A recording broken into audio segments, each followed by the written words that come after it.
the first Orban government set up a new advisory committee, which had the task to give advice directly to the Prime Minister. But we don't know really much about the activity of this this advisory committee.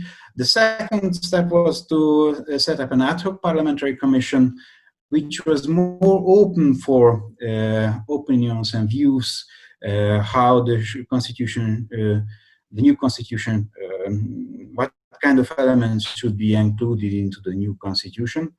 They invited scholars and experts, but the problem with that ad hoc parliamentary committee was that the left-wing and the green opposition parties left the commission because as a protest against a constitutional amendment adopted by the right-wing two-third majority, which which has overridden some of the most important decisions of the Hungarian Constitutional Court. So left-wing and green parties left this commission. That was one of the problems. So the ad hoc committee got some opinions and expert views, but they didn't really use these views. And we don't know really about the fate of this how this public involvement affected once again the outcome. And third, there was the government launched a so-called national consultation on the Hungarian constitution in February 2011, and sent out a form with 12 multiple choice questions, but the public could only answer with yes or no on the one hand, and secondly, there were no face-to-face public hearings or events where really discussion could take place. So I would argue once again that this is only a defective kind of deliberation, of course. Some would also argue that even manipulative. There are some questions which were formulated manipulative, but some other questions are really, well, I would have candid question. They were really interested in the view of the citizens. So I don't want to go more into the detail because time is over. But you can read the short report, also some other events which took place most recently, which did not have anything to do with constitution making, but rather with deliberative democracy. So thank you very much for your attention. So thank you very much, Kalman, for the presentation.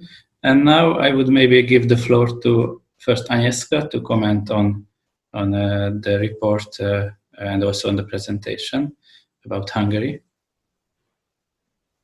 Thank you. As you know, Orban is a role model for our leader, and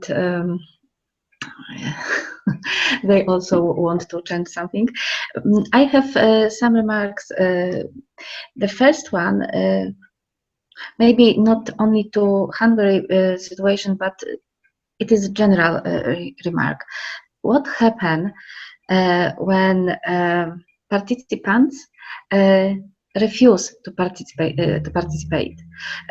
Because the boycott is always a dilemma, and I think that your case, two cases exactly, show how it is difficult for the opposition to participate in deliberation when we have some low level of trust, because if you are against the government and take part in debate organized by government, you legitimize this debate, and it is a question. And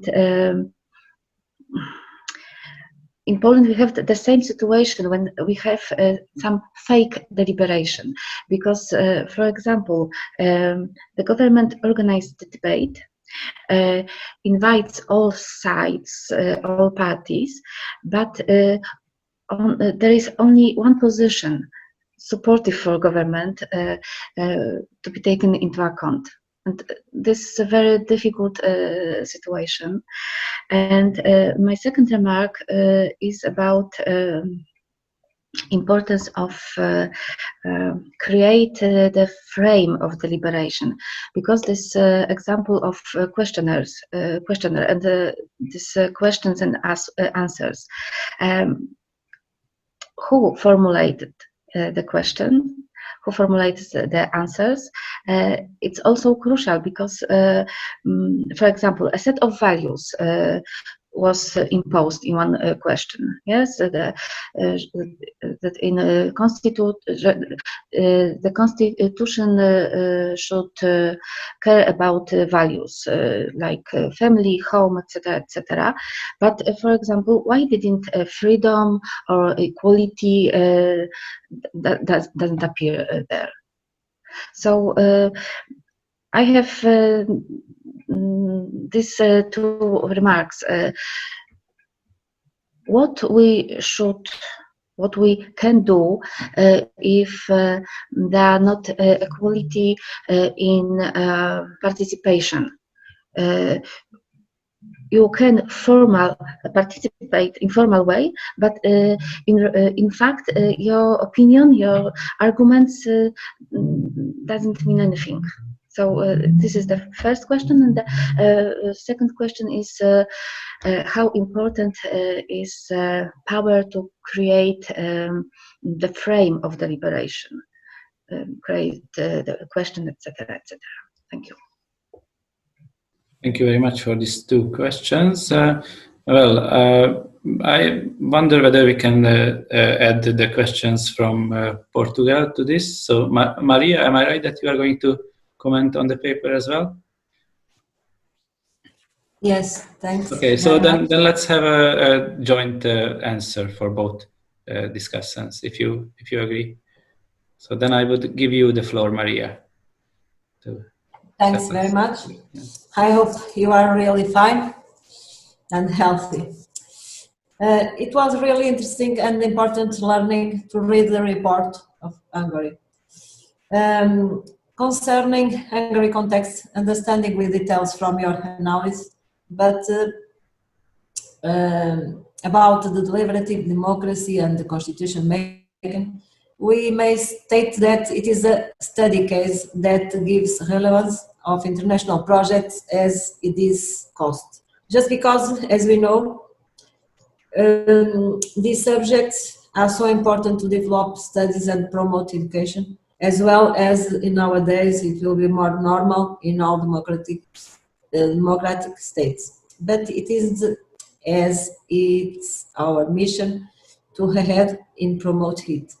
How the whole process you present in the report, there is an important evolution that from the political science point of view, as well as from the juridical context, there are relevant and consequent positive results that Hungary should always emphasize. We would like just to understand if there is a citizen conscience about their potential in the constitution making, as well as about their elementary role within the deliberative democracy. Finally, understanding the inherent constraints of the political, social, juridical of this process, we want to point out your conclusion about the limitations of the spread of democratic innovations to complement the institutions of representative democracy. How do you think this will change as well as how is citizen political education within their role in the deliberative democracy? Hope you and we have a successful evolution along the next years, and thanks for your great contribution.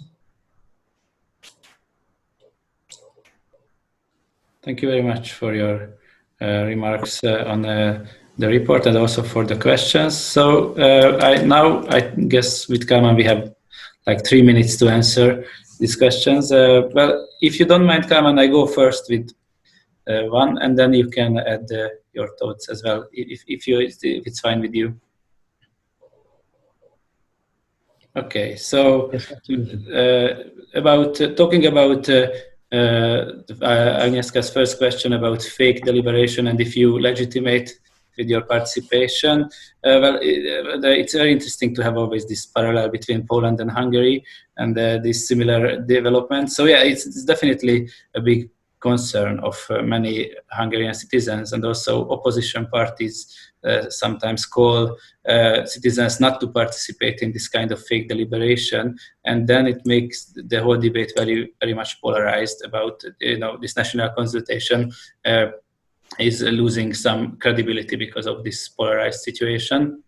So it's definitely a problem, and it's definitely one of the reasons why national consultation is just doesn't reach every citizen, and not every citizen is willing to contribute with the opinions. And it also leads to your second question: who creates the questions, and who creates the framework and the answer options? So unlike in case of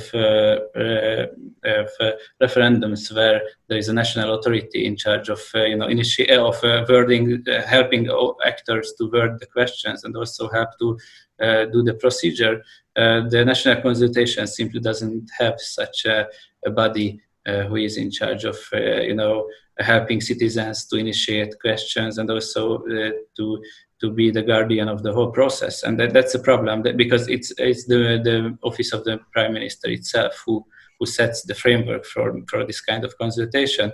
And this second aspect leads to the first one that I mentioned, why it becomes so polarized and why some people claim it's a kind of fake deliberation. So if an independent body was installed, and if there was some kind of legislation behind this national consultation, then probably the whole process would involve more citizens and be less a kind of framework for political parties or the government to initiate questions. So yeah, I really thank you for both of these questions, because they really go into the heart of the problem, and yeah, we should elaborate maybe more a little bit on it, because these are important to be highlighted. And to Maria, about the future evolution of citizens' participation, well, we will talk about it later, talking about the case of Portugal, that local level initiatives are very important. And as we just mentioned in the report, recently there are some local initiatives going on, and probably those local initiatives are like, let's say, the future of these deliberative processes, at least in the next 1-2 years. It's quite unlikely to have a big national change on the deliberation and deliberative practices in Hungary, but at local level there are some good examples. Kalman, would you like to add something? No, I mean, it's okay for me. Okay. So thank you very much. And well, yes, being in charge of keeping the time as well, I think now it is, I have to switch roles. And now, as we discussed earlier, I would like to give the floor to Sergiu to present about the Romanian case. And I was told that I'm able to share, and I'm still not. So to share my screen, I should be able to do that. I don't know. I'm trying to share the screen myself. Okay, and does it work for you? If possible, it seems to work. Oh, that's great news. See my, I don't see my PowerPoint. That's one problem. Not sure why, because it's open on the screen. Let me try again. Sorry. Yeah. Great. So do you see it? Yeah, it seems to be working. Thank you. So let's have a 10 minutes PowerPoint presentation. Is that okay with you, Sergio? Yeah, I will try to be as synthetic as possible. So the Romanian report basically follows the two main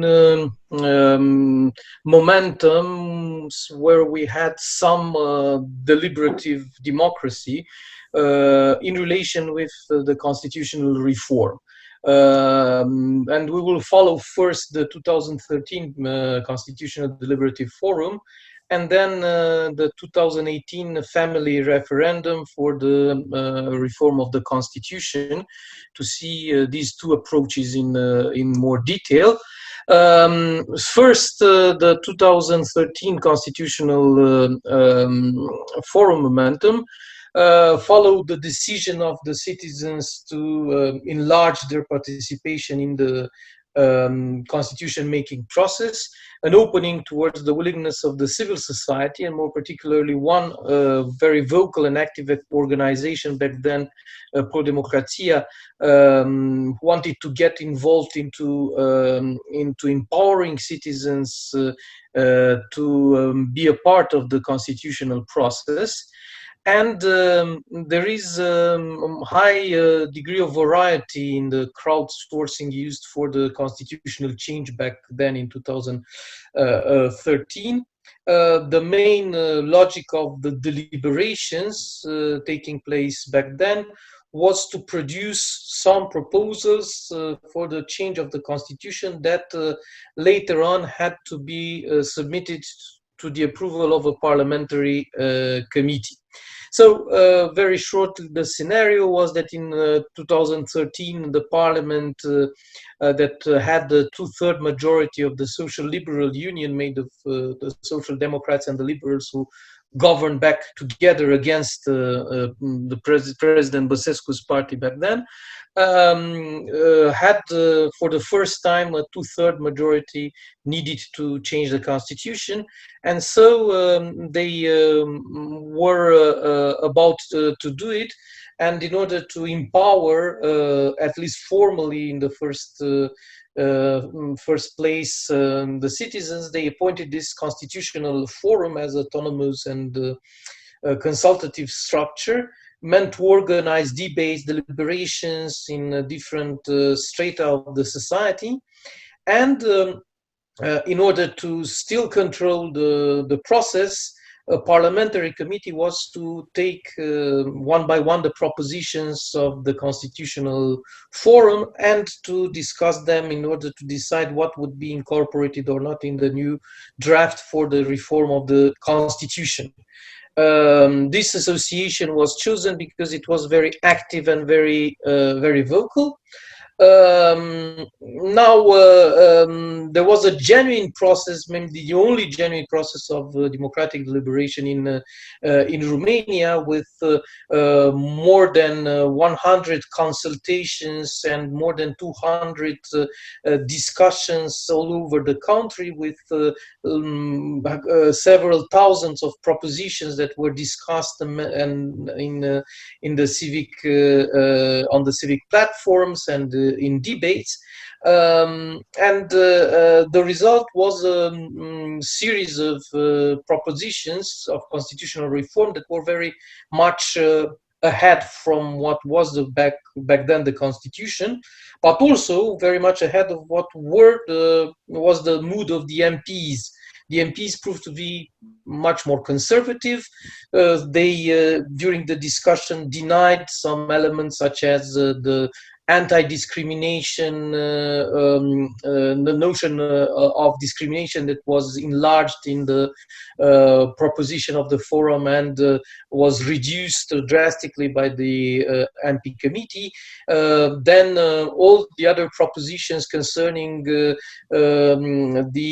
opening towards same-sex marriage or the separation of the church and the state were refuted by the committee. In terms of social rights, the same MPs were much more classical liberals, so they denied different types of propositions of the constitutional forum. First, the right to have a home, children's ombudsman, among others, Of course, they were much more preoccupied in depriving the president from some of his competencies, because this was a purely parliamentarian project, and to create a hierarchy with the parliament on top of the project. Finally, the project was not adopted, sorry, because of the lack of majority. The two parties started to fight each other, and so the project was abandoned. But if we follow this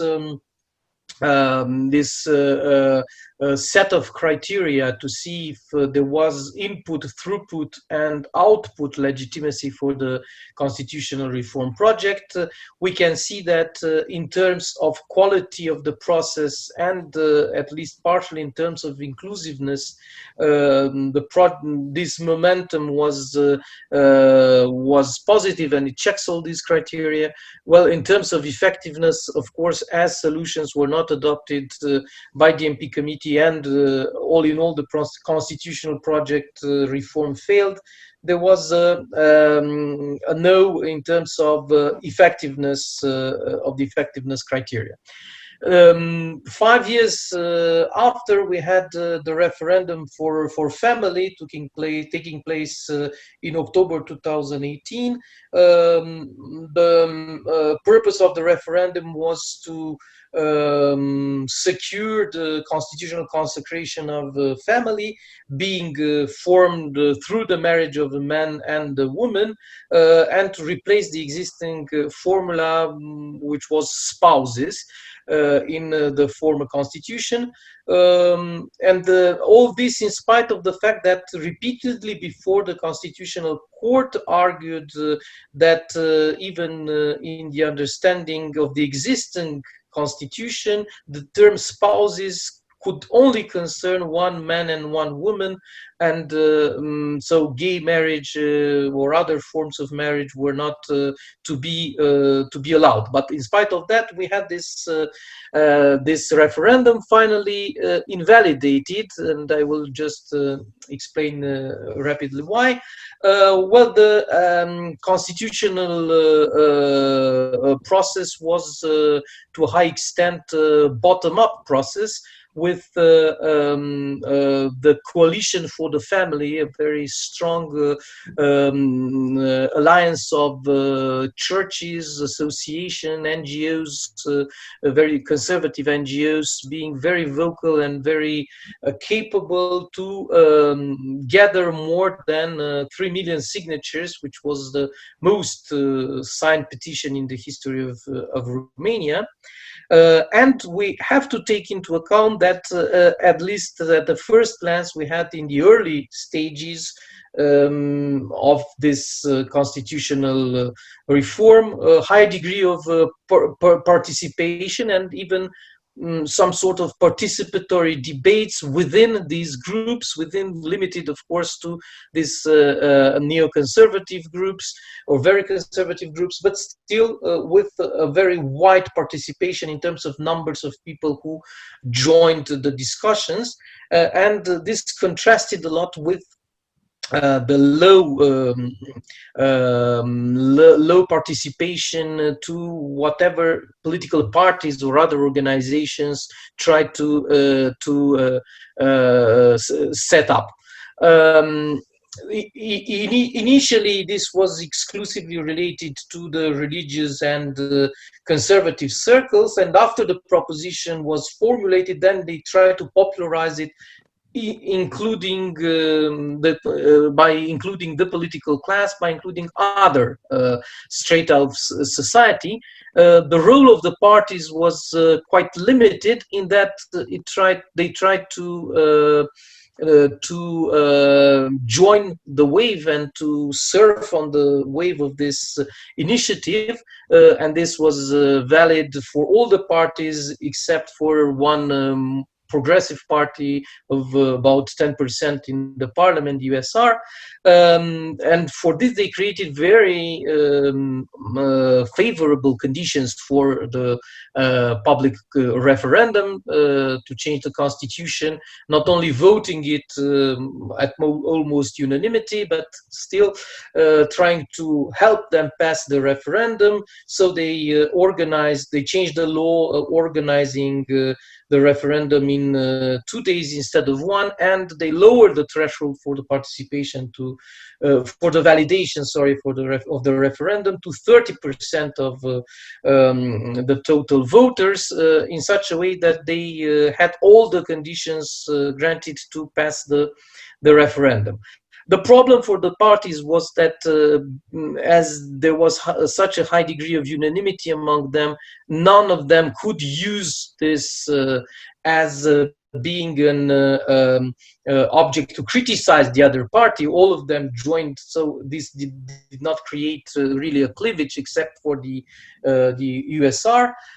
And because of that, the debates after this initial wave of participation were quite limited. All the opposition to the party in power and especially the civil society gathered a strategy to boycott the referendum, which was the only thing to do in order to prevent the referendum to pass.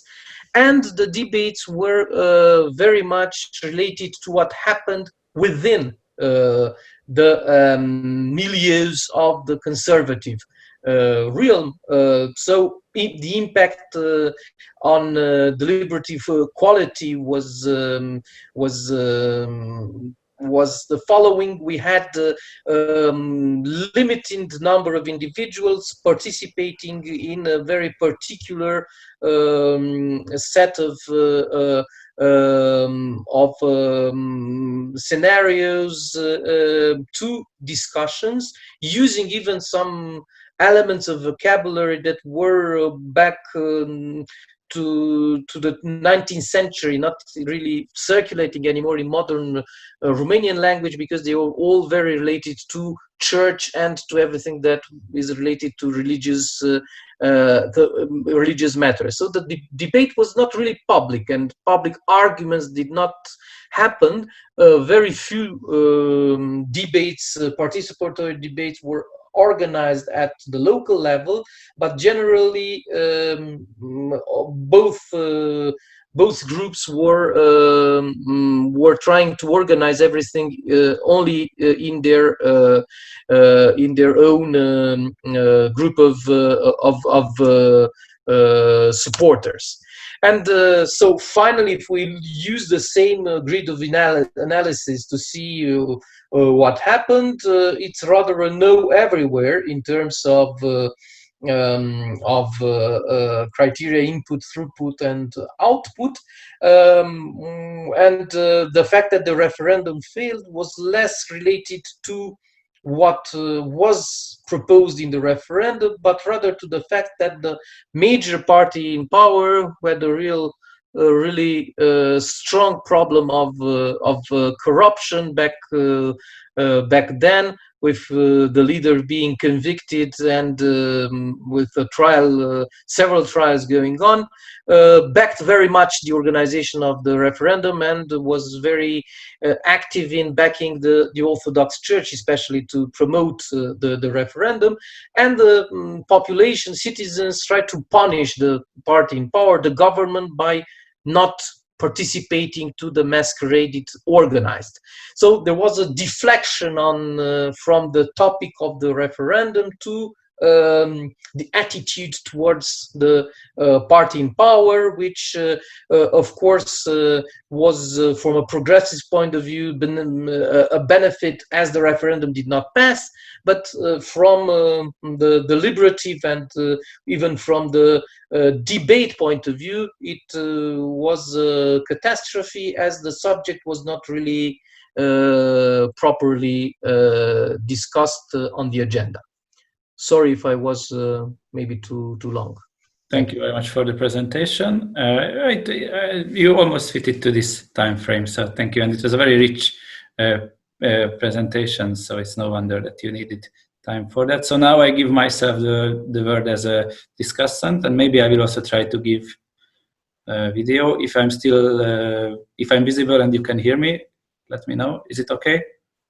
Or should I? Okay. So as a discussant, I read both reports that I was offered, as in mind, keeping in mind that maybe we want to standardize and harmonize our documents in the end. So sorry if I'm too detailed on this, and I will also try to be short because we have less than 80 minutes for remaining papers. But so my first remark is about that. In this interesting paper and presentation, we read about 2 case studies, actually almost 3, because there is also a constitutional court decision that is also explained to us. And it's very interesting to read about these deliberative processes in Romania. But what I missed from the beginning, we have a very, very short part explaining us about the Romanian legal framework or the social and political context. So maybe if we could receive something more on that. So what is going on in Romania since the regime change? Like because many paper has this introductory part. So it would be interesting to be able to see the big picture and then locate those referendums that you mentioned also in the poster, and then those 3 cases or 2 cases that you just mentioned to us, very rich in details. Talking about those details, I really like the tables that you shared with us. Maybe I would like to have something more information about the main actors and maybe of the time frame of the 2 events. So if you can, I think it's not a lot of work to add, but then again, it would help a little bit to visualize the information that we have, because it's very nice the way you are able to conclude the most important aspects of these cases. So maybe these 2 information, like the main actors, initiators, and the time frame would help us also to locate it. And what I also really like is that actually this paper uses a framework of input, throughput, output legitimacy. It's a nice and well-used framework, and it helps us a lot to understand and see the whole process as it is.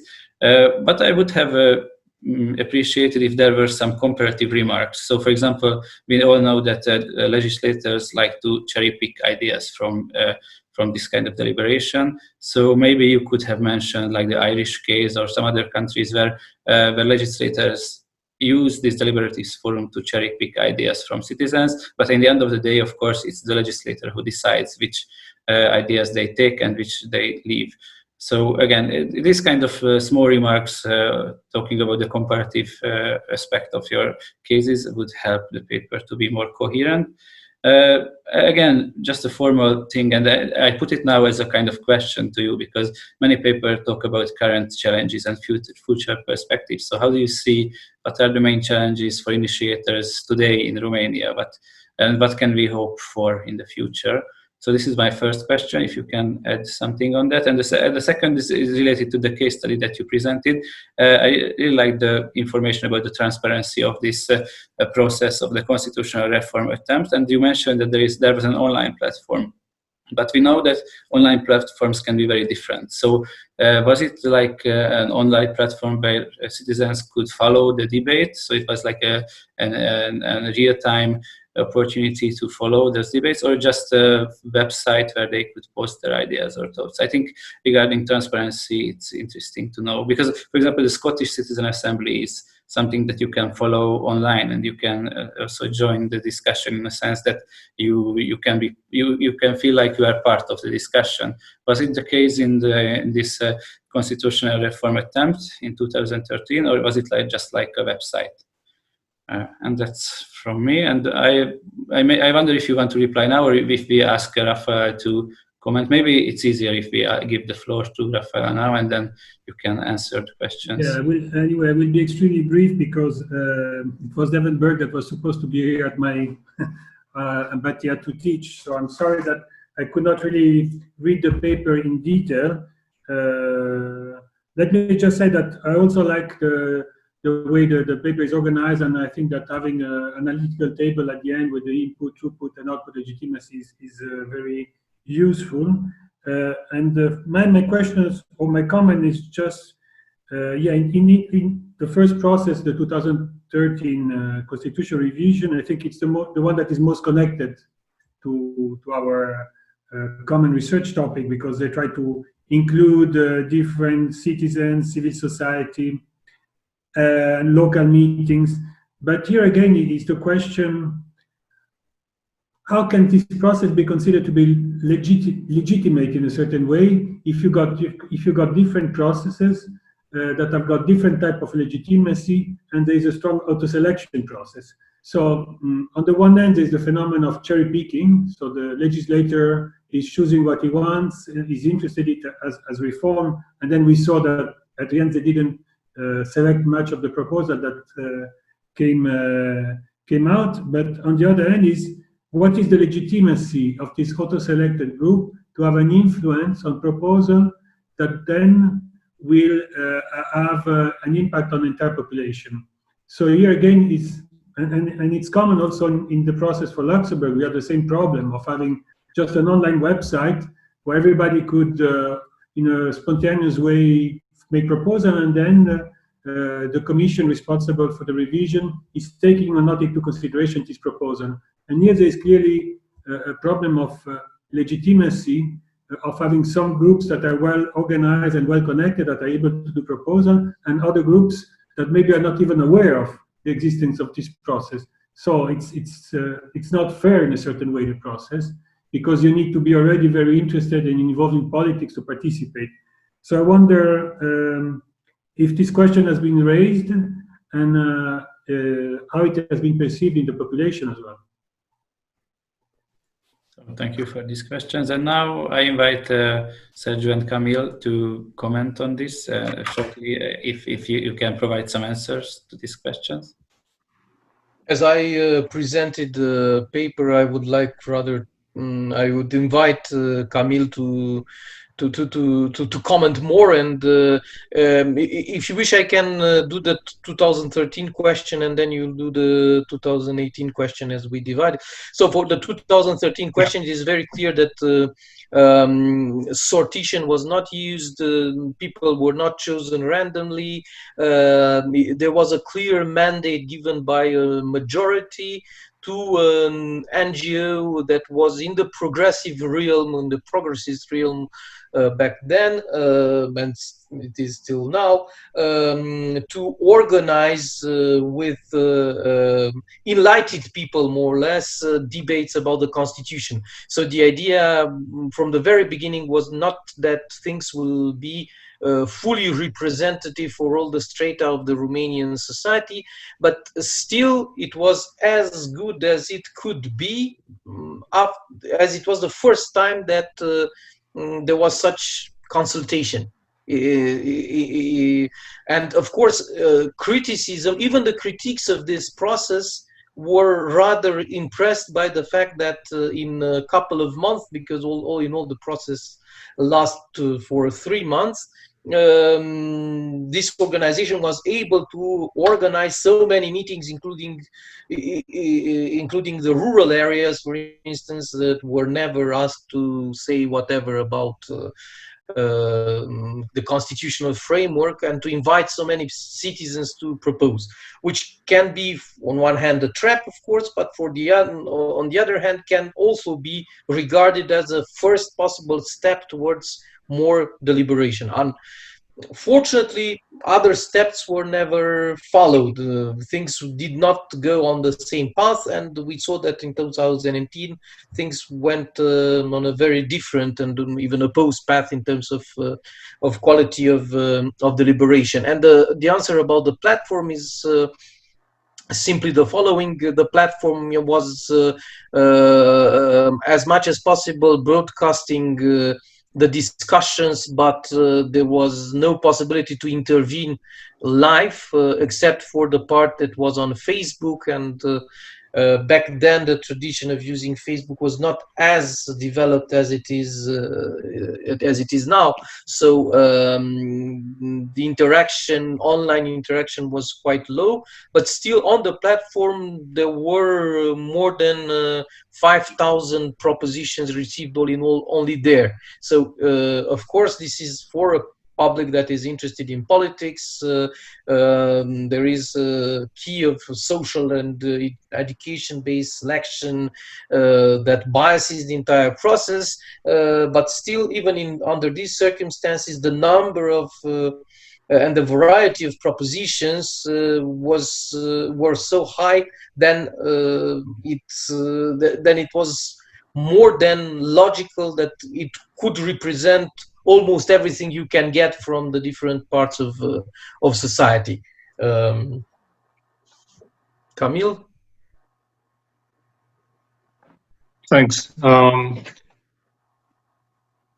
Daniel's remarks on this need to have sort of introduction with a sort of big picture, who's who and what's what, before you go into more details concerning the constitutional phenomena in the deliberative perspective. I think it's a very good point, and I can only think that, for instance, this morning we had a sort of working group meeting, and last week we had another one, and this came up very often, that basically we wrote these country reports, but we should probably have used, or at least we should use when we go back to some of these, sort of more common framework. And that's something that is missing, I think, right? We, at least my own part in this country report, which was the later part on the referendum on the family and the constitutional court decision, at least I use a sort of sui generis framework, and it will not replicate in many other country reports. As far as I saw, there is a lot of variety of these country reports in terms of structure and design, intellectual design, let's say. But it's true that whatever you do, you have to provide sort of initial context, and maybe not necessarily in the presentation itself, but in the report. Yeah, in the report it should have been more explicit, with more information on the various actors, as well as the time frame that we speak about. They sort of come up out of the selection that we made, sort of chronological, of course, and at the same time, and I don't think it's the case of Romania only, but for a lot of other countries, as far as I realize, there are actually very few deliberative constitutional moments, properly speaking. So we are kind of in this gray area more of the time, in which we select some of the events which might actually look interesting, but they are, from a deliberative perspective, failures, or more in terms of lesson drawn might be interesting, but not necessarily in more. That's why, for instance, my table in the last part of this report was no everywhere, right? Because basically there is nothing to rescue from that event in deliberative terms, but to look at the lessons that you can learn and the dynamics and the actors that were involved. For instance, one of the huge questions that I think went up in this morning was, what are the political parties doing? What's their role? Should we have deliberative? I mean, is there a better environment for deliberation when political actors are removed or not? And some of the common ideas that came up this morning and last week were that actually it looks like a good idea to just remove professional politicians from these deliberative environments, but at the end, it might simply become an incentive for them to just disregard the whole, seriousness of the institutional framework. So it might be probably, if you look back, and that's one of the lessons, in a sense, of the referendum that I was looking at. If the political parties are not so interested so much, then they are not going to really build institutional deliberative frameworks, which... I think, Camille, now it's a very good point to stop at with this. It is like a concluding remark, because we still have 4 more presentators to talk. But thank you very much for the answer to the question. And I hope that there will be future opportunities to deliberate on these results of our discussion today. So it will be recorded, and I'm sure that we can come back to this point later on. So now I would like to invite. Thank you both for the observation. Sorry, just thank you. You're welcome. So let's get back to country presentations and into the original order that we follow. So now, if I'm not mistaken, we are going to listen to Agnieszka and about the Polish case in, let's hope, in 10 minutes, if possible. Okay, Daniel, could you share the slides or no? Still not able, still not allowed. I don't know why it's happening to me. Oh, maybe. Okay. Okay. Yes. So in this report, it isn't a final version because my colleagues have some health problems. So when they back to work, they will make some corrections. But in this report, deliberation is understanding like process of debating, a process of forming, presenting, and justifying a position. And the brief landmark and our legal system. Our constitution is from 1997, and in last 20 years we had lots of attempts of change the constitution. I can say that every politician and every politician party thinks that if I want to be effective, successful politicians, I should give some proposal for changing the constitution. But unfortunately, most of this proposition are stopped on very initial stages. In our constitution, there are not any deliberative practice. We have only referendum, and we have also citizen initiative. There are only two possibilities of deliberation in our law now. But we have lots of deliberative practices in different levels on social life and political life. The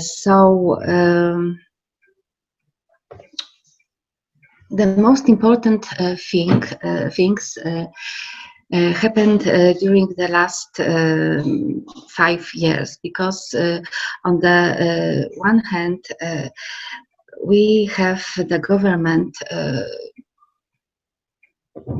that wants to change the constitution, but hasn't enough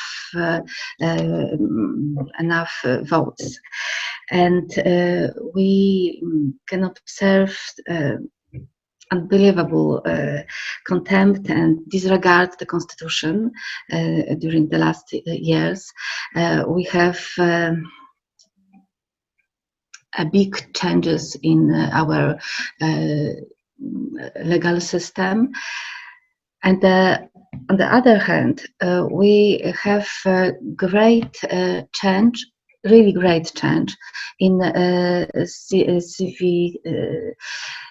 civilian awareness, in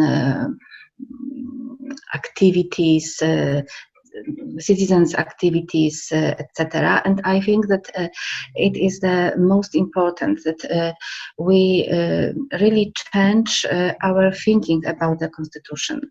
And in this report, we describe not only legal actions, not the formal deliberative practices, but also this kind of action like protest, manifestation, online discussions, because there are also kind of building building, creation of a deliberation process.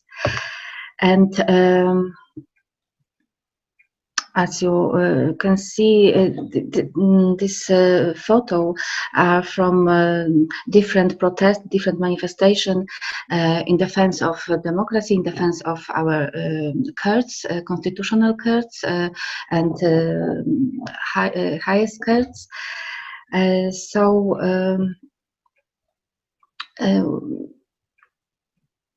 As I said, we have lots of deliberative practices on municipal or city level. We have some participatory budget, we have some consultations, etc. But I think that in this time, it isn't the most important aspects of deliberation. However, these practices also build the citizen attitude, citizen habits of deliberation. We also had some fake deliberation, and I give you 3 examples. The first one is a constitutional survey. It was some kind of experts proposal for changing constitution. Law and Justice Party sent some questions to 200 of Polish lawyers, and they received only 14 responses. But they prepare opinion. This is the typical fake deliberation. Another example is our president proposition. He wanted to organize the nationwide referendum about possibility of change the constitution, and he wanted to organize lots of meeting, consulting meeting. After them, he wanted to formulate some questions, and after this, another referendum, etc. And I analyzed debate in our parliament about this referendum, and it was a really interesting example how our politicians know ideal type of debate, ideal type of referendums questions, but they can't take it into the practice. And the last example is a process of creating a new law on science and higher education. Our minister called them Constitution for Science, and we have lots of meetings, but only voices by supporters were taken into account. So it was three examples of fake deliberation. A very important phenomenon is lots of new social movement, and we describe two types of this social movement. The first one, there are some movement like called resistance, constitutional resistance, because the Committee Obrony Demokracji, the Committee of Defense of Democracy, and Obywatele RP, citizens of the Republic of Poland, they organize lots of protests, they providing legal aid, but also they organize lots of debate, they have some internet platform, internet media, and these activities serve to increasing of knowledge and civic participation. And the second type of social movement is connected with our election process, because in last presidential election in the summer, we have two candidates who have lots of supporters, and they try to transform this enthusiasm, engagement into a social movement. And we have Poland 2050 by Szymon Hołownia. He is a journalist and activist, and Common Poland by Rafał Trzaskowski. He is a president of Warsaw. So maybe this is a places. There are places where civil awareness and power for deliberation will be stronger. I think I finish this point. I wait for your comments and questions. Thank you, Agnieszka. And now I think I will give the floor to the two commenters. So I think it's Kamil, or is it Sergio? And then Dimitri will also comment on. Maybe Kamil, you start, and I will add something. And let's round up the discussion, because we still have 3 more presentations. So like. Okay, so I will be quite brief. I found very challenging and very interesting the whole presentation of the Polish situation, and I would simply want to ask a sort of question related to, and the comment at the same time, related to what is quite specific to Poland, but also comparatively to some other countries in the region, is that whenever there is such a constitutional moment of reform, many times the deliberative dynamic breaks up when some of the actors start changing the rules of the procedural rules within the process, right? So that the process starts, and then some of the actors realize that they're not going to go through according to their own project. So there is this whole sort of side debate concerning the rules, what we do here, according to which rules, with the proper sort of norm that is going to govern all this, and so on and so forth, which becomes the center of the whole debate, right? So much of the deliberative track is going sideways because of precisely this kind of dynamic, right?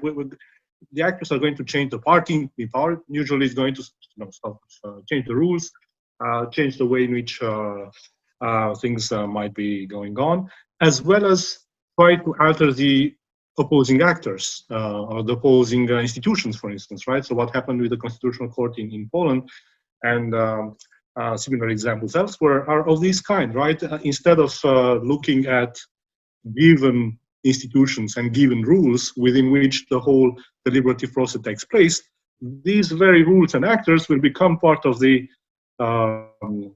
change and not too deliberative, actually, right? So I think that's one of the key moments in which deliberations break down. Whenever there is any kind of potential for deliberation, this is surely a moment in which they simply do not go on. That was my main point in commenting in this.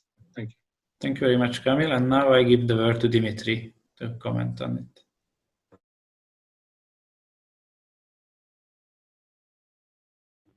Hi, can you hear me? Yes. Okay, cool. Yeah, so thank you for this presentation. I'm not entirely sure if I can say very interesting points, because I'm not, unless I'm mistaken, I didn't receive a report, so I didn't manage to dwell into it. But I think more generally, maybe there is a question that we need to ask ourselves, which is, what do we do with our own personal normative preferences? And I think that's going to be something to be a bit tricky sometimes, because clearly we have our own opinion on what should be done, what ought to be done, and on the other hand, this should not trump fully our analysis of what is happening. And I think, like, for instance, I think the concept of fake deliberation is actually interesting, but which are the criteria and which could be the criteria for real deliberation, and then that would need to be made explicit. If I pretend that something is fake, I will need to argue why, based on which framework, based on which empirical elements I'm saying it's fake or real. I think the example here that 14 lawyers are not all the lawyers of Poland is an accurate one, but it would need to be maybe put a bit clearly for another time. And I think as well what's interesting about the Polish case is from the standpoint of Western Europe, usually changing the constitution is always for improvement, for innovation. It's always good, and actually the people that are trying not to change it are the conservatives, and are more positioned on the right, and are actually trying to maintain status quo. So what's interesting is in Poland, the social movement is the exact opposite. It was standing to protect what was already there and to protect the status quo, so it could not be changed, but not for progressive purposes. So I think that's quite interesting here. And I know that I don't think it was a lot touched on, but I know that on the local level, there have been municipal level, there have been quite interesting experiment going on with deliberative assemblies and participatory budgeting, and maybe that could be something to look into as well. I don't know how decentralized Poland is, but that could be interesting to see that when there is issues in the national power, local counterpower can actually provide alternative way of involving citizens in the deliberative manner, even though it's not directly constitutional related. That would be all. Thank you very much, Dimitri. And now, as a chair of this discussion, I have the very unpopular task to keep the time. And I see that we have 41 minutes left for 3 presentations. So I'm really sorry, Agnieszka. I hope that we can have some time in the end to let you to reply to these questions. But now I would give the word to Portugal, I guess to Giovanni, if I'm right, and then I hope we will still have a couple of minutes to discuss. I'm sorry for that, Agnieszka, again, but it will be somebody's presentation. I think the Maria Manuela will start and I do the second part, okay? Okay, and can we do 10 minutes? Is it possible? Yes. Okay, so we will be fast also because our country has some limits in relation to this, so it's... Okay, thank you. Maria, the floor is yours. Do you want to start? Okay. Sorry. We don't. Only a minute, if you please. Is like a problem with video? Oh. Okay, now we see. Thank you very much, Giovanni. Hello, everyone, again. About the Portuguese report. How open is the Portuguese constitution to citizens? This first part. The first part is about the national level, and Giovanni, as he said, will discuss the local part. The Portuguese constitution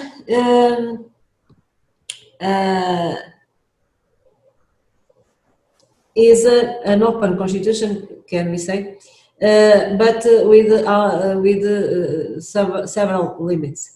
First, it is important to emphasize that one of the main features of democracy is to allow citizens to participate in this decision-making process.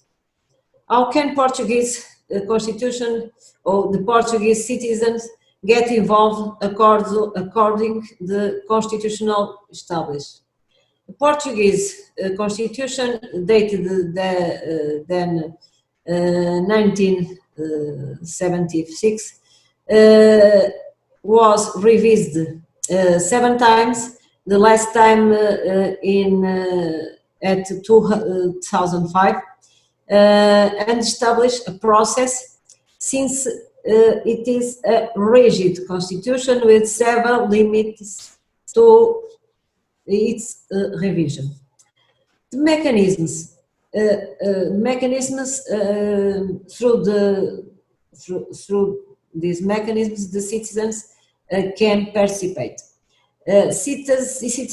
Portuguese citizens cannot participate in the processing of a constitutional review, but they can manifest themselves in the legislative and political process. And by two ways: by participating in a referendum and by exerting legislative initiatives.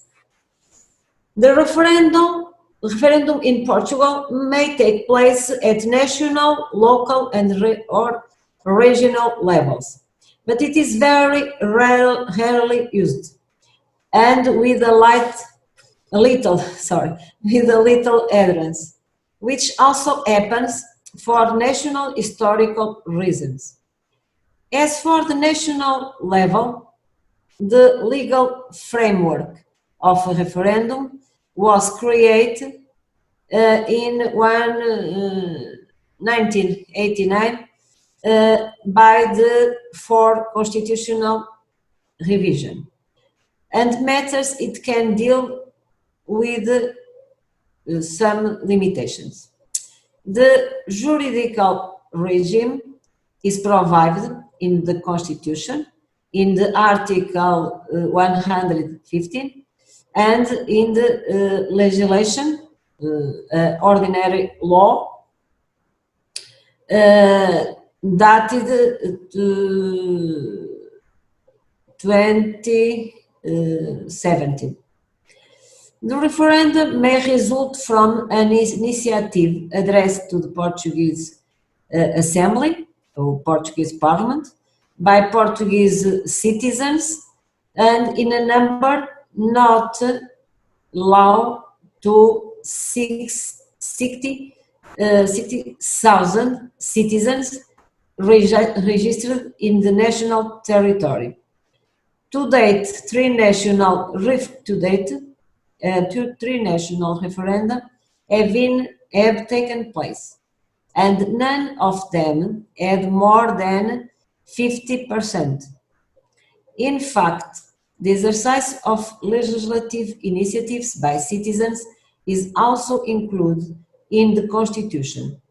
The legal framework is provided by the 167 article of Portuguese Constitution, and also by a law of the same year, 2017.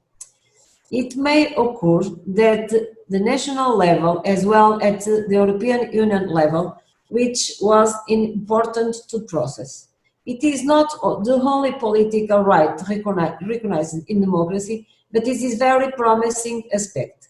The rights of citizens to legislative initiatives is exercised through the presentation to the Portuguese Parliament of projects signed by a minimum of 20,000 citizens.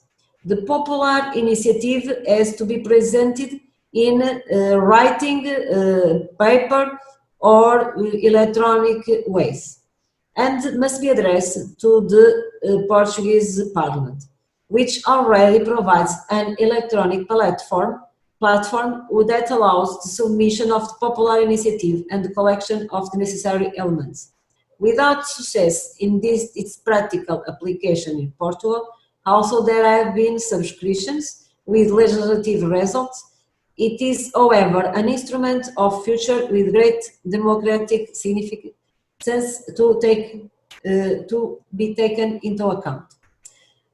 About process, the Portuguese legal system, the legal framework of citizens' rights to political participation is described and instructed by the Portuguese Parliament as follows. The citizens' rights of legislative initiative is exercised through the presentation to the Portuguese Assembly of Republic of bills signed by a minimum of 20,000 citizens, definitely registered in the electoral register at home or abroad. The Assembly verifies the authenticity of the identification of the subscribers and verify the validity of their addresses whenever this means is used. The law projects are submitted in writing or electronically to the President of the Portuguese Assembly and must contain several elements. The electronic platform. Maria, could you just briefly, okay. the final part, conclusion? Okay, I have conclusion. The citizen right legislative initiative has always to be analyzed by a triple perspective: the political nature, the evidence, the relevance to the concept of democracy, the juridical nature that focuses on the examination of its constitutional and legal regime, and the empirical nature which measures its exercise in parliamentary legislatures favorable to the corresponding explanation. And now the local part to my colleague Giovanni. Thank you very much and sorry for time. And Giovanni, if you can do it in 3 minutes. I know it's very I will try to be sorry Giovanni. No problem. This part, it's an added value in the sense that, as Agnieszka was saying before, it's important to understand which is the direction that the country is having. So, because we don't have a strong experience in the sector of constitutional changes in Portugal in terms of deliberative processes, we have to analyze how the country is going in the direction that the Article 2 of the Constitution of Portugal say. That is one of the main tasks of the state of the rule of law is deepening participatory democracy. And it's not secondary thinking that participatory democracy as a goal of the state of the rule of law. It's a specificity that is very different from the argumentative and deliberative democracy. The term of deliberative does not appear anywhere in the public debate. We have a lot of discussion about participation. We have the Constitution saying that we must deepen participation, but we don't talk about deliberation. Also because in neo-Latin country, the word deliberation appears more linked to the taking decision together than discussing and argumenting things. And that's make completely inexistent the debate on deliberation in Portugal. We have two experiences that we quoted in the report. One of a citizen forum that was totally bottom up,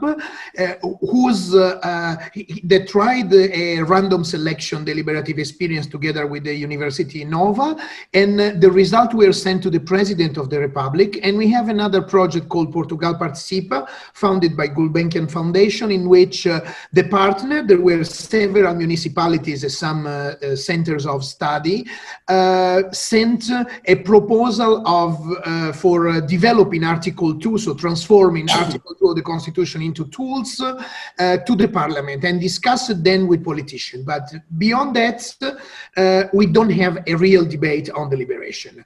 I finalize saying that another part, a large part of the report is dedicated to changes in local authorities, because these changes that are legal partially and cultural on the other side, for example, the prohibition of having more than 3 mandates, change completely the structure of mayors, bringing new people with new governing style in the front run. And this changing created a lot of participatory process. Portugal in this moment has 1,600 participatory budgeting, 1,200 are in schools, and they are compulsory by law. So what happens is that a large movement of participation in local authorities created a feedback in the central government. So in the last year, we have two laws, especially on housing, and one on simplification of bureaucracy. So from which the Ministry of Modernization, Administrative Modernization took care. Participatory processes, they happen even in some cases during the COVID period online. They try to involve people at a larger scale than the local one. So what was our take was to show that the change of the centralist and not participatory culture of Portugal is slowly changing in terms of habit and attitudes, starting from the local level, and the passage of some politicians from the local that supported this process from the local to the national level is bringing to the national level new processes that did not exist, which are methodologically still not very strong, but at least in terms of transparency, production of reports and analysis, to avoid the cherry picking, so explaining exactly why certain things were taken into account and other not, are a step forward. So that was the second part of the report that I think can be the cases of several countries. That's why we thought was important to see where we are going, possibly in a direction that one day could even discuss this issue at constitutional level. Thank you. So thank you for the presentation, both to Maria and to Giovanni. And now I give the word to Dimitri as a first discussant, and then I will discuss also. All right. Once again, I'm not entirely sure if I can say something remotely interesting. I think what's interesting here is precisely the fact that there is different levels that have been directly addressed, which is both local and the participatory dimension and the more deliberative attempts, and also the level more directly linked to constitutional reform and, for instance, the possibilities for initiatives.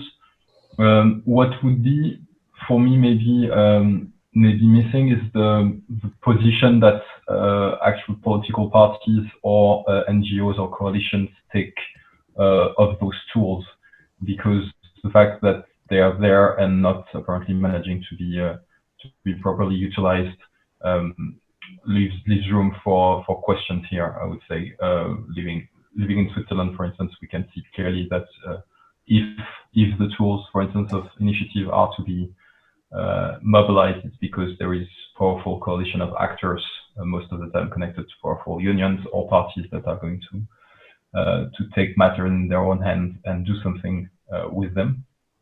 And I'm also wondering, because the view from Portugal that has been carried in the international press, and the one I had, was the fact that, contrary to Greece, Italy, Spain, there was a miracle recovery in terms of not adopting so much of an austerity policy in Portugal, contrary to, for instance, Greece. And is that has any connection with their participatory or constitutional provision that we could link to, or is that completely parallel and unconnected phenomenon? And then it would tend to confirm that the fact that there is a participatory and deliberative fashion, let's say, after the subprime crisis, for instance, in Belgium or Ireland or Iceland, is actually something that then in return doesn't have any impact on economy. Like, because, for instance, in the Irish case, they didn't talk about economy at all in none of their process, even though the problem that was facing the country was economy. So is actually hard topics such as economy always too important to be left to lay citizen, or not? Thank you very much, Dimitri, for these thoughts. And now, as a discussant, I'm very briefly just going to say a few words about this report, which I appreciated a lot. And honestly, we received first the example from Ireland, how we should do this report. But from now on, I would really suggest the organizers to put as a role model the Portuguese report, because it's a very, very well-written report. It reflects both the national level and the local level processes and the civil society. it was very well written, and I really appreciated to read it. And for countries like Hungary, definitely we have much more to learn from this Portuguese example, because I struggled a lot how to present the local initiatives and how to put into the national framework. And after reading this Portuguese report, and it was very nicely framed. Like, from this we learned from the legal perspective then that only 3 referendums passed in this long period of time, and still at local level there are many initiatives and very good examples of the municipalist movement and also network of participatory local authorities. So it was a very good report, well written report, and I'm sure that it's going to help at least to me to write up the next version of the Hungarian report. And because we have very little time now, I just have a very general question that that was within the report, but maybe you could elaborate a little bit more on it, because this is something that we can learn from the Portuguese example. So how does the local knowledge, the local practice get uploaded to the national level, or what is how can we describe this policy transfer process or processes of local level initiatives being uploaded to the national level? Is there such a thing like this policy transfer going on in Portugal, so that the national level still learns something from the local, or these movements of municipalists, do they have some influence on the national level, or is it something that is very relevant at local level but still unable to bring new practices to the national agenda? And if it's the case, then why? It's a very general question, but maybe good to consider later. And I recommend you the practice of Agnieszka, because what she did, she replied in the chat room, and I think it was very useful for us, because probably we have like 22 minutes left and 2 more presentations, so the final discussion is not going to be longer than 5 minutes, I'm afraid. So we will not answer. We will answer writing like Agnieszka. Yeah, if you can do that. I mean, yeah. Okay. Let's see. What you choose is the model that Thank you very much. So for the others, this was my part as a discussant, and now switching back to my role as a chair, I would like to ask presenter of the Luxembourgian case, Raphael Keys, to tell us something about both the poster. Hi everybody. Hi. We don't have much time. Hi Giovanni. Long time I didn't see you. You're in a beautiful place there.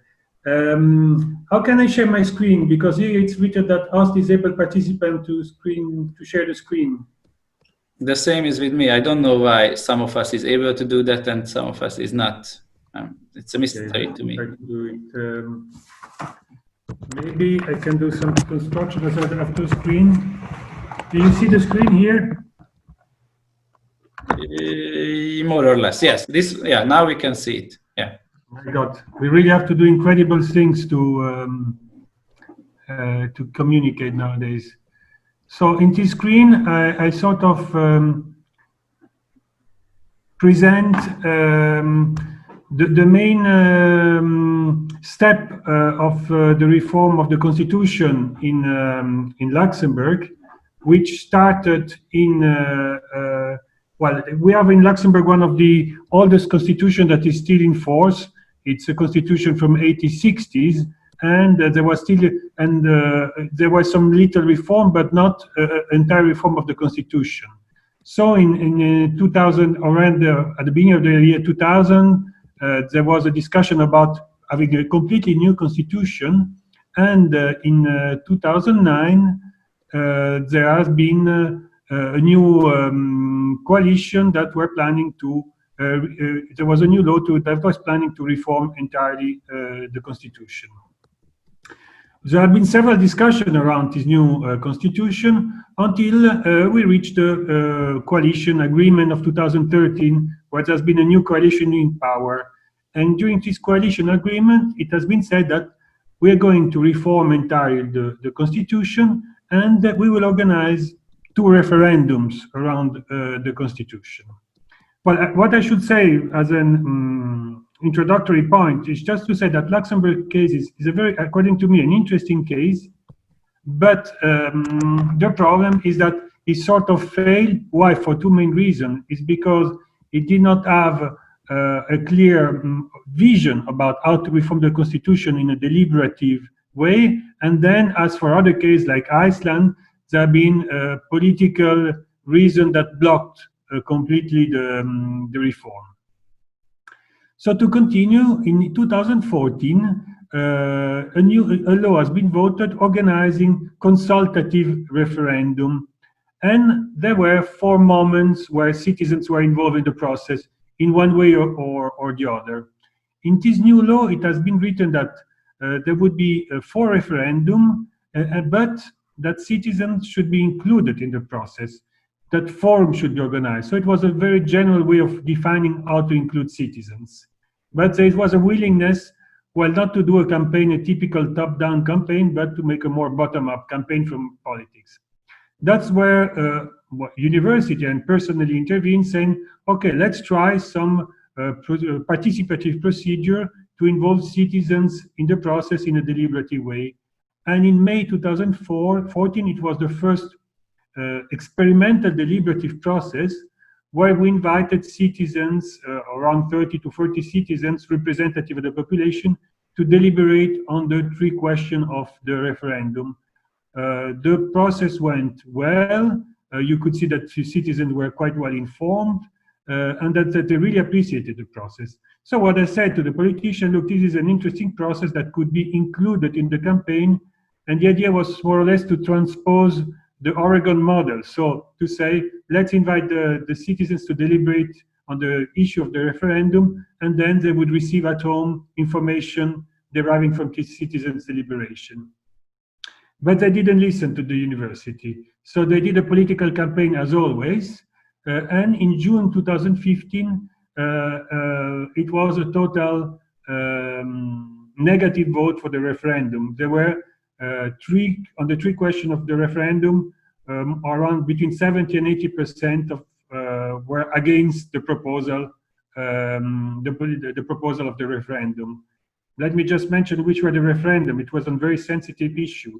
It was about voting age to 16 years old, so decreasing the voting age to 16 years old, giving the voting right for foreigners to national elections, so that was quite a revolution, and limiting the political mandate of the ministry to 2 mandates.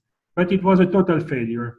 At that moment, politics got really afraid, and there was a second referendum that was planned to take place on the entire constitution by taking away, by considering the result of this first referendum.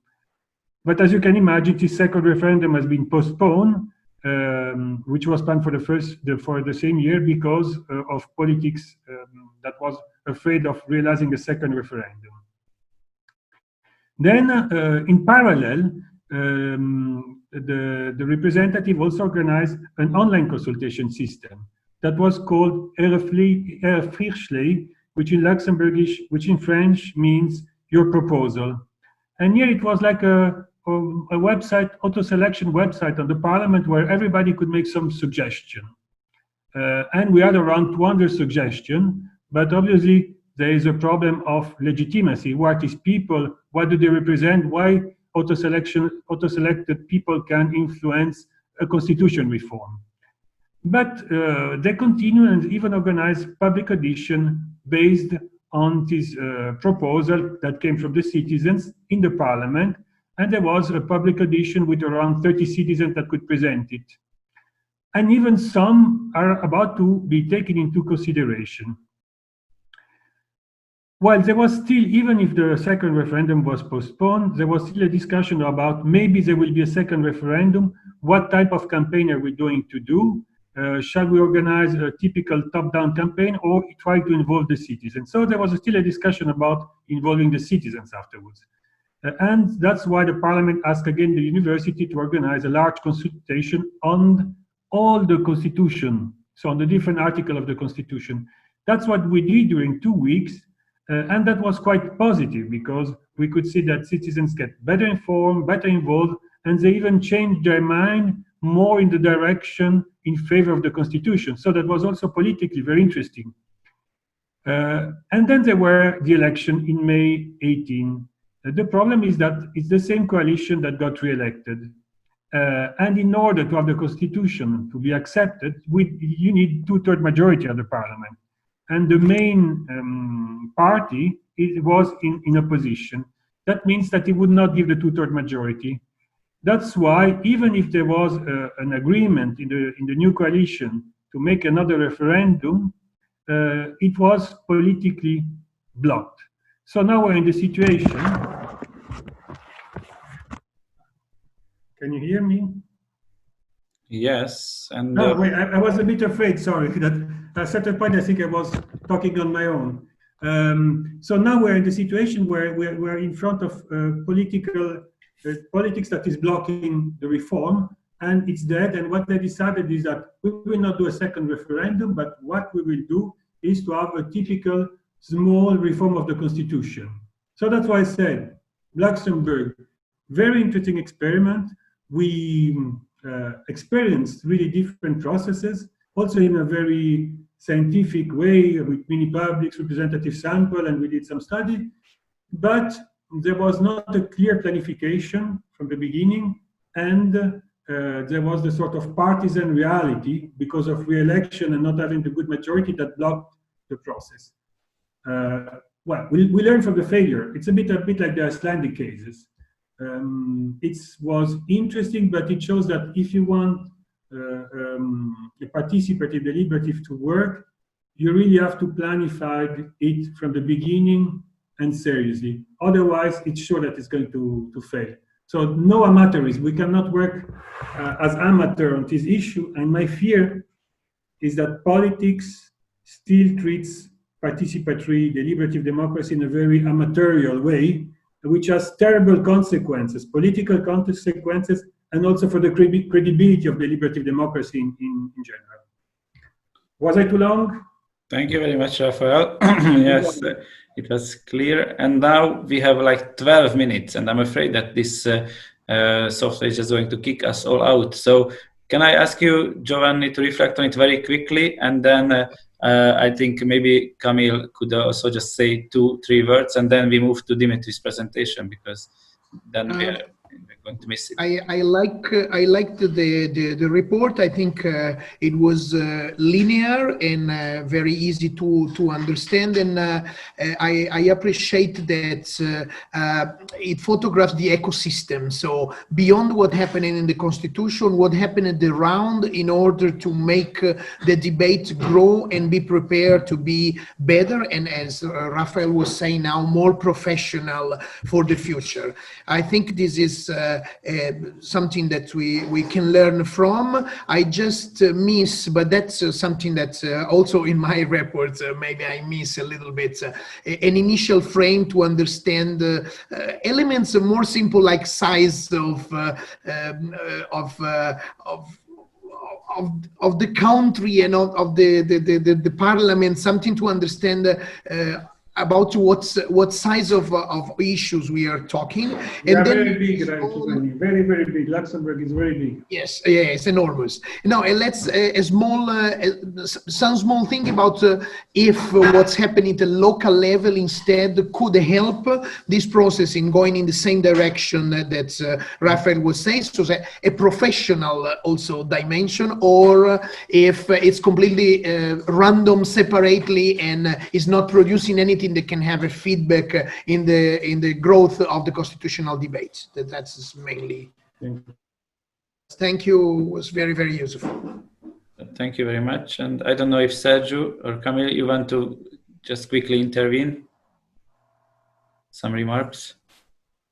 Yes. One of the most interesting aspects about Luxembourg is that it had its own constitution. And one of the interesting differences with other constitutions is precisely that in this case you can refer to this sort of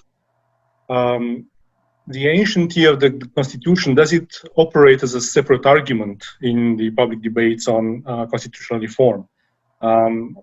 Because you do have this sort of, what is the status of the constitutional text within the broader public understanding? Is it something sacred or something that you should, it has been with us for ages, and it has this sort of in analogy with the American case, for instance, or is it more like we have this document for the last 30 years, so we can, operate in it liberally because it's just ours? It's not. It doesn't come from ancient times in a sense, but it's ours. We own it, and we have this authorship, which is very legitimate. Whereas in older constitutions, I think this is a little bit more different, right? This kind of mind frame of what is our agency to a large extent as a political community. Is it really ours, this text, this constitutional text, so we can deliberate on it? Or do we have to work on it like a museum artifact, so we just keep it more or less as it is because it's so nice? Thank you very much for this comment and the question. So, Rafael, I would like to ask you to reply in a written form if possible, because now we have less than 10 minutes for Dimitri's presentation. So, and I really hope that he can also make it in such a short time. And I'm sorry for leaving France to the last moment. It's really a pity. So I give the floor to you, Dimitri. Okay. Do you see the presentation all right? Yes. Yep. Okay, good. All right. So on behalf of myself and Stephanie, I would like to apologize for not sending a report in advance. We are going to work on it at some point, but so far I'm going to present the latest developments in France, which is the Citizen Convention for Climate, which I was fortunate enough to be able to observe for its entirety from beginning to end. First of all, we need to also talk about its all the broader, let's say, so its origin as well, the Grand Débat National, or National Great Debate. The origin is quite clear. There is a social movement called Gilets Jaunes that is demanding important reform in several areas, including economy, but also constitutional. What they are demanding is RIC, so Referendum d'Initiative Citoyenne, which means an initiative system of direct democracy. The government is not wanting to engage on that topic, as they don't want to have this type of system put in place. Therefore, in order to show that they're still doing something and are Democrats, they are engaging in the National Great Debate, and which is spread on several types of participatory and deliberative devices. One of them being the 4 thematic conferences, because there was 4 themes for the Grand Débat National, with like stakeholders. Then there is 19 regional citizen conferences for 1 day and a half that are randomly selected. I observed 2 of them. You have the picture on the bottom. This is the one in Paris. At the local level, in town hall, you have 16,000 cahiers de doléances. So I don't know how to say that in English, but like request notebook, let's say, that are filled at the local level. Online, first also at the local level in a participatory open manners, you have over 10,000 RIL, so Réunions d'Initiative Locale, which are open assemblies, sometimes of 10 people, sometimes way more. And you have a high number of online contribution as well. In total, you have 3 months of deliberation for a total of 12 million euros, more than that actually. And you have many contributions on climate and ecology, because that's one of the 4 thematic of the Grand Débat. However, there is no impact, no direct impact in terms of output, public policy or whatever. The only concrete stuff that is announced in the closing press conference is the Convention Citoyenne pour le Climat, CCC. That is actually the product of a negotiation between the government and what I would call elite activists, because they're not just random people, let's say. And actually, some of them are included directly in the governance committee, so they are going to keep shaping the Citizen Convention. So the Citizen Convention in itself has a clear mandate. We were talking about that earlier. The mandate from the government is how to reduce greenhouse gas emission in France by at least 40% in relation to the 1990s by 2030 in a spirit of social justice. So here is the input. If you want to go back to input, throughput, output, you have 150 citizens that are selected to stratify random selection, random digit dialing to be precise. The 6 criteria are age, sex, diploma, social professional category, type of territory, so whether you live in a city, in a suburb, in a rural area, geographical area, which means the region in France. We have several, and you don't have, however, a check on their opinions. So they tend to be actually more interested in climate than what a real representative sample would have given. The launch is done in the beginning of October 2019. It was supposed to be concluded by the end of January or beginning of February 2020. Then it won't happen. In total, there is 7 weekends inside the Palais Vienna, which is the picture you see here, and 2 are online during the pandemic and the quarantine. The budget is over 5 million euros. And in the end, those citizens are going to produce 149 propositions on various areas. They're also going to work between the weekends on webinars. And as I said, there are 2 full weekends that have been spent online. In terms of throughput or deliberation, there is several originalities, especially compared to another cases I directly conducted empirical research on, namely Ireland. And I was struck by how different the 2 processes were actually. So you have here, you don't have one assembly, you have 5 thematic groups of 30 citizens and 2 animators. They don't call them facilitator each. The topic were defined and citizens were randomly assigned to thematic groups and never changed thematic groups over the course of the assembly. So the themes were housing, moving, producing, consuming, and feeding. Therefore, you actually have more 5 citizen juries than 1 citizen assembly, given the fact that they don't hear the same experts, they don't deliberate on the same topic, and therefore you also have a more restricted collective intelligence. You don't have 150 brains, you have 30. We have 2 minutes brains. left. Sorry for. Okay, right. Then you have you also have some time of an asymmetry between the orators in terms of the speaking time. Some are going to talk a lot, some are not going to do that. Debates tend to be not quite contradictory, actually, even if they are diversified. Contrary to Ireland, you don't have table facilitation. You have also a way stronger impact of experts. It's really expert-driven. They are there a lot and they are intervening a lot, way more than there are many publics. And you have uncertain outcome. What was promised, what it would be put without filter to either be put into government directives, so type of legislation, parliamentary debate, so far it's not the case, or referendum, but actually it's doubtful that it would happen. And to connect that to the constitution, first of all, it was hosted by the Conseil économique, social et environnemental, which is the 3rd chamber of the Republic, which is recognized in the constitution, and is currently being undergoing reform to focus its mandate more on citizen participation.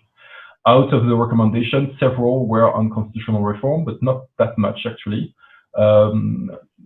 Mainly 2 that were on Article 1 and the preamble of the Constitution, saying that liberties should not, private and public liberty should not be a threat to the environment, and that the Republic guarantee preservation of biodiversity. Another one could be the fact that ecocide should be recognized as a crime. Those 3 measures, because they were constitutional, were decided by the Assembly to be put to referendum, and it would have been the first referendum we have in France since 2005. However, Macron used very quickly, 1 week after the vote, his trump card against those propositions, saying that he should not. But probably we are going to run out of time. If that happens, just. And that was my last slide. So now we are wondering what next. Thank God we are still here. Okay, it's good news. You can still hear me? Everybody is on board? Oh, good. Okay. So if you don't mind, I just would like quickly to give the verse to discuss, and then we can leave the. So Dimitri's presentation is supposed to be discussed by Raphael. Raphael, can you give some feedback on that? Yes, can you hear me? Yes. Yes, well, that's really one of the reference participatory experiment a very important one, and Macron made a lot of promises, say, okay, I will take into consideration the proposal. My fear is a double fear that I would call expert manipulation, precisely on topic like green topic. There is not a danger, but that expert will have a super big influence on the process because they've got the authority and the scientific authority, and it is a very technical issue. Second fear is that, as you said, there's not much contradiction. So to what extent this process help also to have climaceptic people, you know, well-informed people that are skeptical. And third, and more important, and this is a problem that I have in general with the Macron initiative, is political manipulation. He did that at the European level. He did also a big debate at the European level. He did the Grand Débat. And you cannot ignore that processes that are led by the president, not even a coalition, in some specific political period where it's clear that it's a way out also to take measures that are negative. And you can say, okay, it's not coming from me that I take this measure, but it's coming from the citizens. So it's not, I don't take anymore the political responsibility. But then at the same time, how to convince the opposition to follow a process that had been initiated for political reason by the president. We're talking about the Fifth Republic in France.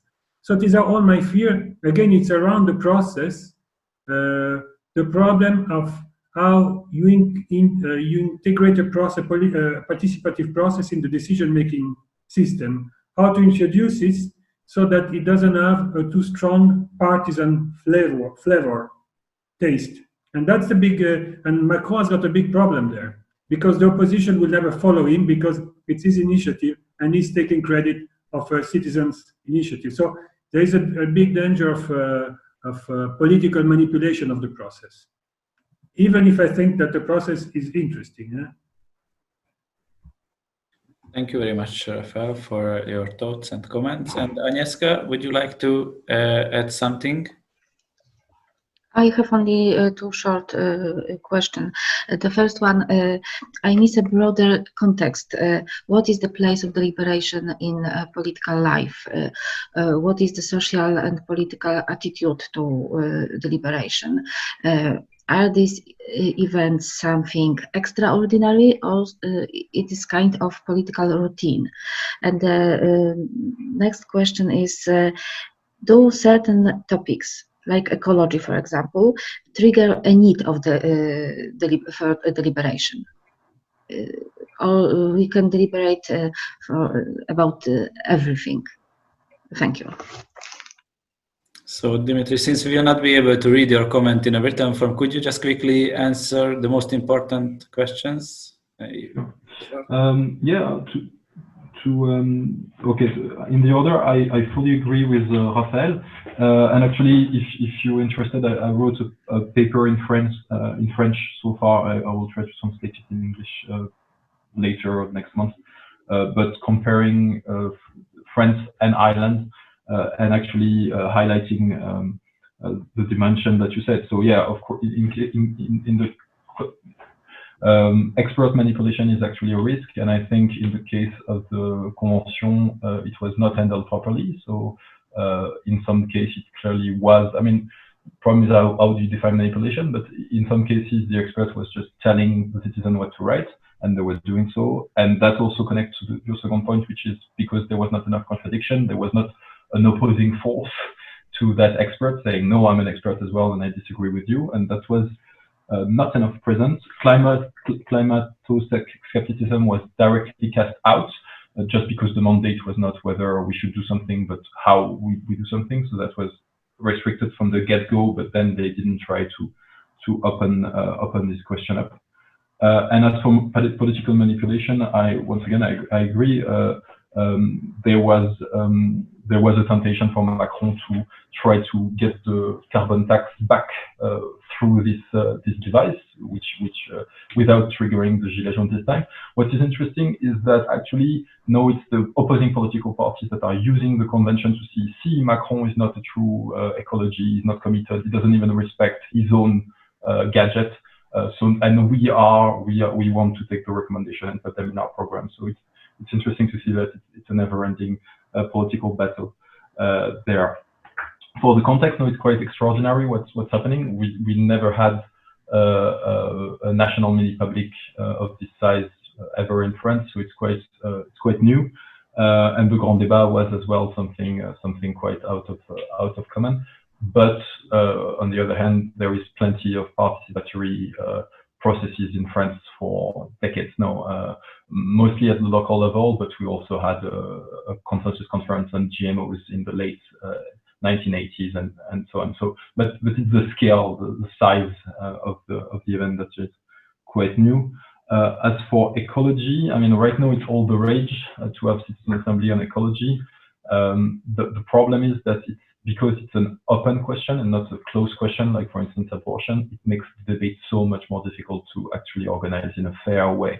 And that's the conclusion I drew from the comparison I was able to do between Ireland and France by observing both of them. In Ireland, contradiction was at the heart of the debate because you're either for or against. And even in Ireland, actually, when I dared to deliberate about climate as well, it was way more complicated to have debate that would qualify as fair because it was one way of framing the debate and casting aside a lot of other ways. So, Dimitri, thank you very much for both the presentation and both for answering all these questions. Well, I wish we had more time for a debate and a general discussion, but unfortunately our time is over. So, as I'm in charge of chairing this event, I have nothing left to say than to thank you for all the participants and all the presentation and the whole discussion.